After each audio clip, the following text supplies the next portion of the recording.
And now we make it to a crucial part of biblical time prophecy, a crucial part of history. The little horn has now been identified as the papacy. It seems that with the succession of these prophetic visions, God unveils more and more in detail each time prophetic vision is presented. This brings us to the island of Patmos. This brings us to John and a revelation.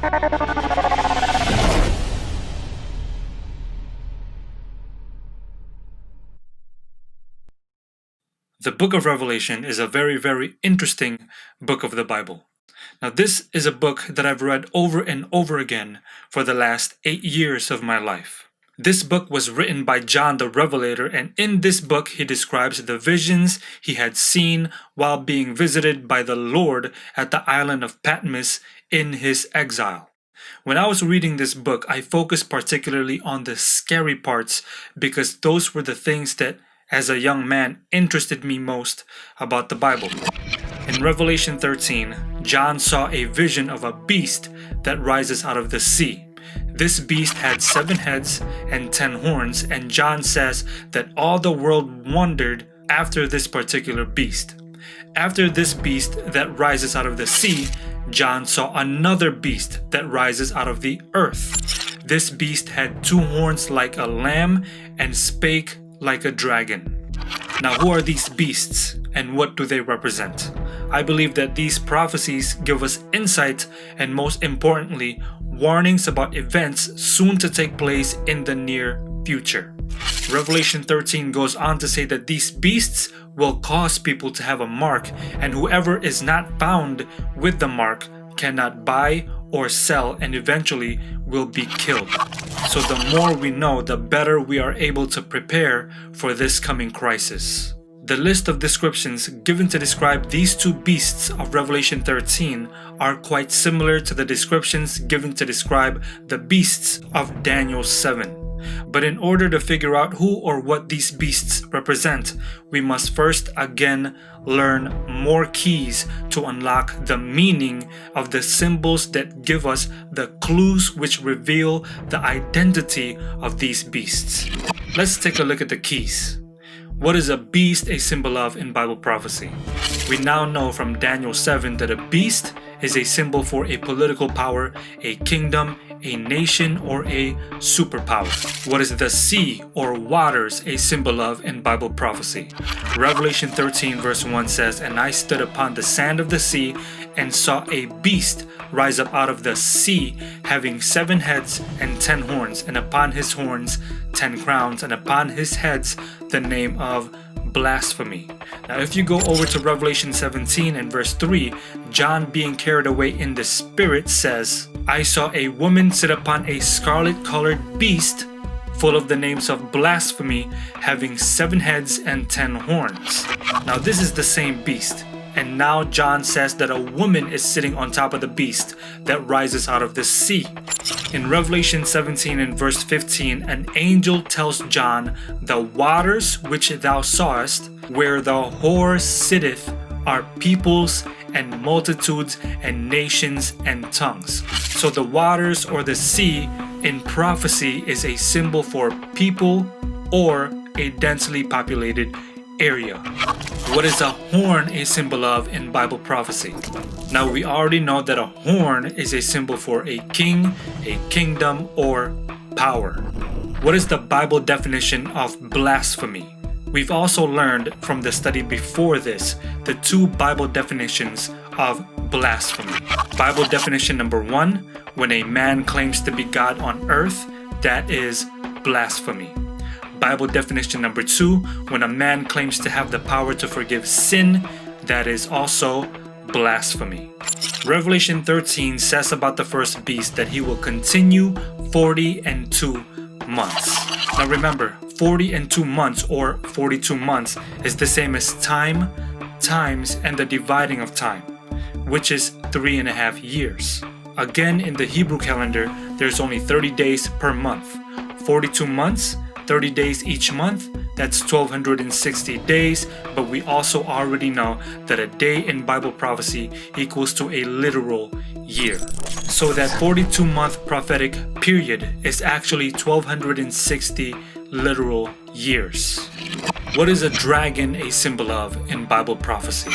Revelation 12 and verse 9 says, "And the great dragon was cast out, that old serpent called the devil and Satan." So in the primary sense, the dragon is the devil, but there is a secondary application. Revelation 12 starting in verse 4, talking about the dragon, says, "His tail drew the third part of the stars of heaven and did cast them to the earth. And the dragon stood before the woman which was ready to be delivered for to devour her child as soon as it was born. And she brought forth a man-child who was to rule all nations with a rod of iron. And her child was caught up unto God and to his throne." First of all, what is a dragon? A dragon is a beast. And remember, a beast in Bible prophecy is a symbol for a kingdom. Now, who is the man-child who is caught up unto God and to his throne?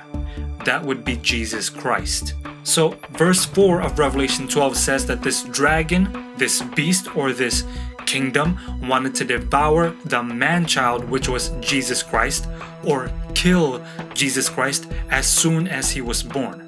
Who was the king from the kingdom that tried to kill Jesus as soon as he was born? In Matthew 2, it was King Herod of pagan Rome that ordered to kill all of the sons of Bethlehem under 2 years old in hopes that Jesus would be one of those that were killed. He felt threatened by Jesus because he heard the prophecy that one day this child would take hold of rulership. So in a secondary sense, the dragon is also pagan Rome. Again, the dragon in the primary sense is Satan, and in the secondary sense, pagan Rome. Now, what is a sword a symbol of in the Bible? Ephesians 6 and verse 17. "And take the helmet of salvation and the sword of the Spirit, which is the word of God." So in the primary sense, the sword is the word of God, or the Bible. Romans 13 verses 1 through 4. "Let every soul be subject unto the higher powers," talking about the civil government, the civil power. "For there is no power but of God, the powers that be are ordained of God. Whosoever therefore resisteth the power resisteth the ordinance of God, and they that resist shall receive to themselves damnation. For rulers are not a terror to good works, but to the evil. Wilt thou then not be afraid of the power? Do that which is good, and thou shalt have praise of the same. For he is the minister of God to thee for good. But if thou do that which is evil, be afraid, for he beareth not the sword in vain." So, the sword in the primary sense is a symbol for the Bible, and in the secondary sense is a symbol for the civil power. Now, what is an image in the Bible? In Genesis 1 verse 26, "And God said, Let us make man in our image, after our likeness." Exodus 20 and verse 4, "Thou shalt not make unto thee any graven image or any likeness of anything that is in heaven above, or that is in the earth beneath, or that is in the water under the earth."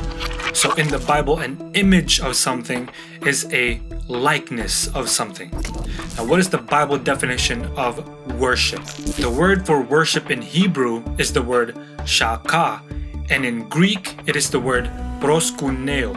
These two words mean to bow down, to crouch, to revere, to prostrate to, or submit to someone or something. So the Bible definition of worship is to bow down and prostrate oneself in submission and obedience to someone or something, usually in a spiritual or religious sense. So again, here are the keys.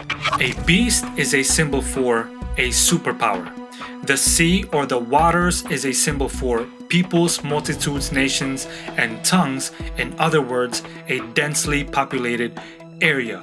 A horn is a symbol for a king, kingdom, or power. The two Bible definitions of blasphemy: number one, when a man claims to be God on earth, that is blasphemy. And number two, when a man claims to have the power to forgive sin, that is also blasphemy. The 42-month period is 1260 days in prophecy, which is 1260 literal years. The dragon in the primary sense is Satan, and in the secondary sense is pagan Rome. The sword in the primary sense is the Bible, and in the secondary sense is the civil power. An image in the Bible is a likeness for something. And to worship means to bow down and prostrate oneself in submission and obedience to someone or something, usually in a spiritual or religious sense. So, now that we know the keys, we're gonna read Revelation 13 starting from verse 1. We're gonna apply these keys and we will see that the first beast of Revelation 13 have very similar descriptions to that of another entity that was prophesied in one of the visions from Daniel 7. I believe that just reading Revelation 13 in verse 1, when we apply these keys, you guys will have a clear understanding who this entity is. Revelation 13, starting from verse 1. And I stood upon the sand of the sea, and saw a beast rise up out of the sea, having 7 heads and 10 horns, and upon his horns 10 crowns, and upon his heads the name of blasphemy. Now let's apply the keys. So John saw a beast or a superpower rise up out of the sea or a densely populated area, having 7 heads and 10 horns, and upon his horns 10 crowns, and upon his heads the name of blasphemy, which means this superpower is going to claim to be God on earth, and he's going to claim to have the power to forgive sin. This should already give you a clear indication of who this entity might be. It is a superpower that comes out of a densely populated area, and he will claim to be God on earth, and he will claim to have the power to forgive sin. Very, very familiar. Verse number 2. And this beast, or this superpower, which I saw was like unto a leopard, and his feet were as the feet of a bear, and his mouth as the mouth of a lion, and the dragon, or Satan, or pagan Rome, gave him his power and his seat and great authority. So we have a superpower that comes out of a densely populated area. He will claim to be God on earth. He will claim to have the power to forgive sin, and pagan Rome gave him his power and seat and great authority. Who could that be? Let's keep going. And I saw one of his heads as it were wounded to death, and his deadly wound was healed. And all the world wondered after the beast, and they worshipped the dragon, or obeyed pagan Rome, which gave power unto the beast, or this superpower. And they worshipped the beast, or they obeyed this superpower, saying, who is like unto the beast? Who is able to make war with him? So now we have a superpower that comes out of a densely populated area, who will claim to be God on earth and claim to have the power to forgive sin, and pagan Rome gave him his power, his seat, and great authority. And they worship the beast, saying, who is able to make war with the beast? They worship the beast, that is a religious system, and who is able to make war with the beast, that is a political system. It is a union of church and state. Let's keep going. And there was given unto him a mouth speaking great things and blasphemies. And power was given unto him to continue 42 months. And he opened his mouth in blasphemy against God, to blaspheme his name and his tabernacle and them that dwell in heaven. And it was given unto him to make war with the saints, and to overcome them, and power was given him over all kindreds and tongues and nations.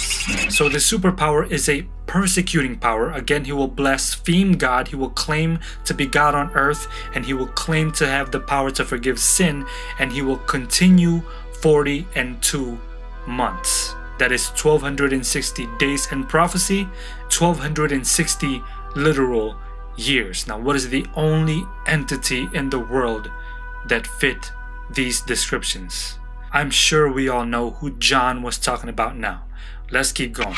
Verse 8, and all that dwell upon the earth shall worship him, whose names are not written in the book of life of the Lamb slain from the foundation of the world. Again, it's going to be a religious system. They worshipped the beast. I'm positive that most of you already know what entity John was describing in this prophecy here. Who is the beast? It is again none other than the papacy. The papacy is the only superpower that fits all of these descriptions perfectly. The papacy is a superpower that rises out of a densely populated area, who claims to be God on earth and claims to have the power to forgive sin. And we already know that pagan Rome gave the papacy its power, its seat, and great authority. The papacy is a religious system as well as a political system. It is a union of church and state. The papacy blasphemes God. The papacy is the only entity in the world that ruled for exactly 1260 years. And during those 1260 years, the papacy made war with the saints and killed the saints during a time called the Dark Ages. So this prophecy is the same as the prophecies before. In Daniel 2, God gave us a timeline, the basis of this prophecy. In Daniel 7, God gave us the same prophecy but more detail. And now in Revelation 13, God gives us the same prophecy and even more detail. Revelation 13, starting from verse 9. If any man have an ear, let him hear. He that leadeth into captivity shall go into captivity. He that killeth with the sword must be killed with the sword. So the Bible is saying that he that leadeth into captivity, he himself shall go into captivity, and he that killeth with the sword, the Bible and the civil power, he himself must be killed with the same exact thing, the Bible and the civil power. Now remember, the papacy ruled from 538 AD all the way to 1798 AD, which is exactly 1260 years. During those times, people used the Bible and protested against the papacy, exposing the papacy using the Bible, the sword, that the papacy was the little horn or the Antichrist of Scripture. And so many Christians back then protested against the papacy. This was the birth of Protestantism. What happened in 1798 AD? Napoleon was sick and tired of taking orders from the Pope and from the papacy, and so he sent General Berthier to go and arrest the Pope and claim Rome. The Pope then, who led people into captivity, he himself was led into captivity. So the papacy was killed with the sword, which was the Bible, and later died by the civil power in exile. He that leadeth into captivity, he himself must be led into captivity. He that killeth with the sword, he himself must be killed with the sword. The beast received his deadly wound. Now, of course, the papacy remained, but the power was taken away from the papacy. And so while the papacy was on its way down, John sees another beast that comes out of the earth. Revelation 13 verse 11, and I beheld another beast coming up out of the earth, and he had two horns like a lamb, and he spake as a dragon. Now, who is this new beast that comes out of the earth? Let's make a list of the descriptions the Bible gives us about this second beast of Revelation 13. Number 1, it is a beast, so that means it is a superpower. Number 2, this superpower rises up right when the papacy was on its way down, which is in the year 1798. So this superpower will rise up around late 1700s. Number 3, notice that prophecy goes from east to west. In Daniel 2 and Daniel 7, that first kingdom was Babylon. The second kingdom was Medo-Persia, which is west of Babylon. The third kingdom was Greece, which is west of Persia, and the last kingdom was Rome, which is west of Greece. Rome then gave its seat and authority to the papacy. Where then will this lamb-like beast, this superpower, rise up out of?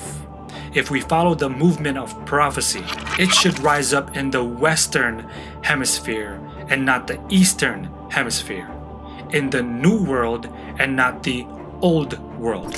So characteristic number 3, this superpower will rise up in the western hemisphere, in the new world and not the old world. Number 4, it will come up out of the earth, which is the opposite of the sea. The sea is full of water, and remember, water in Bible prophecy is a symbol for peoples, nations, and kindreds and tongues, or a densely populated area. If the earth is the opposite of a sea, then the earth must be a sparsely populated area. Number 5, it will be a lamb-like beast. Now remember, the lamb is Christ, so it is a superpower with Christian values. It is a Christian nation with Christian principles. Now, what are the 2 horns? Remember, a horn in Bible prophecy is a symbol for kings or kingdoms or powers, or you can say 2 principles. The first beast had 10 horns and 10 crowns, which indicates that these 10 horns or 10 kingdoms had 10 kings. This lamb-like beast has 2 horns, no crowns. So it is a Christ-like nation with 2 Christ-like principles. Now, what are the 2 principles of Christ? In Matthew 22, verses 36 through 40, Jesus was being asked, which is the greatest commandment? Jesus said, "Thou shalt love the Lord thy God with all thy heart and all thy soul and with all thy mind. This is the first and great commandment. And the second is like unto it, thou shalt love thy neighbor as thyself.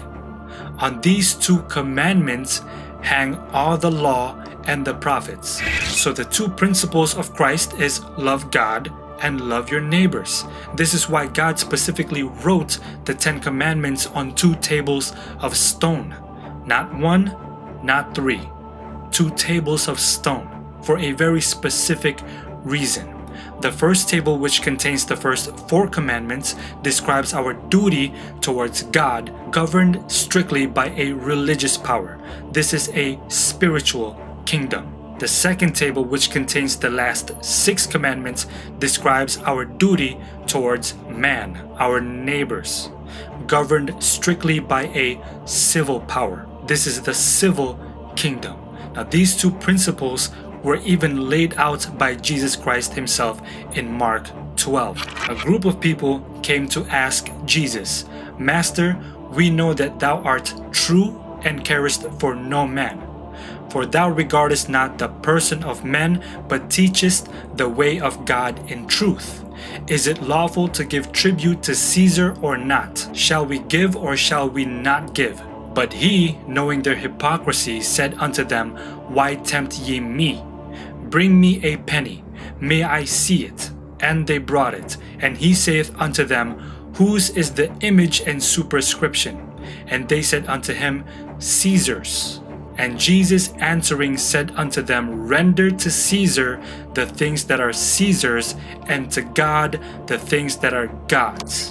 So in context, God controls the religious power or the spiritual kingdom, and Caesar, today we call it the government, controls the civil power or civil kingdom. So the 2 principles are church and state and the separation thereof. This lamb-like beast is a Christian nation acknowledging the separation of 2 powers, church and state. Let's do a recap of the descriptions given to us about this second beast. Number 1, it will be a beast or a superpower. Number 2, it will come up around late 1700s. Number 3, it will come up in the Western Hemisphere in the New World and not the Old World. Number 4, it will come up in a sparsely populated area. And number 5, it will be a Christian nation that acknowledges the 2 principles of Christ, church principles and state principles and the separation thereof.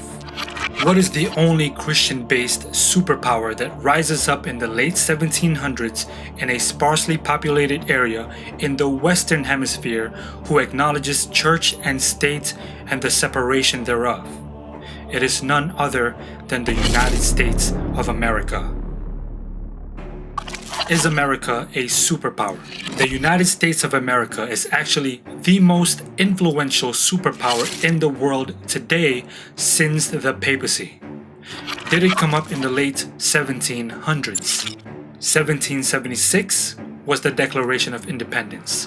1783 was the end of the Revolutionary War against Great Britain. 1787, the U.S. Constitution was framed. 1789, the U.S. Constitution was ratified. 1789 to 1797, George Washington served as our first president. So while the papacy was going down in 1798, the United States was quietly establishing its power and dominance. Number 3. Did the United States of America come up in the Western Hemisphere? It is no secret that the United States of America came up in the New World in the Western Hemisphere. Even our currency states that we are established in the New World, and the United States even calls this the New World Order. Number 4, did the United States come up in a sparsely populated area? When America was first discovered, this continent was barely populated. And number 5, does the United States of America acknowledge church and state and the separation thereof? We have a constitution actually protecting the separation of church and state. The reason why our founding fathers came to America was because they were trying to detach themselves from the King of Britain and also from a king that runs both church and state, which is the Pope. This is the reason why we came up as a republic and a Protestant nation. Republicanism is a kingdom without a king, and Protestantism is a church without a pope. The United States of America is the only entity in the world that fit the descriptions of this second beast of Revelation 13. And John says that the second beast, the United States of America, will begin to speak as a dragon.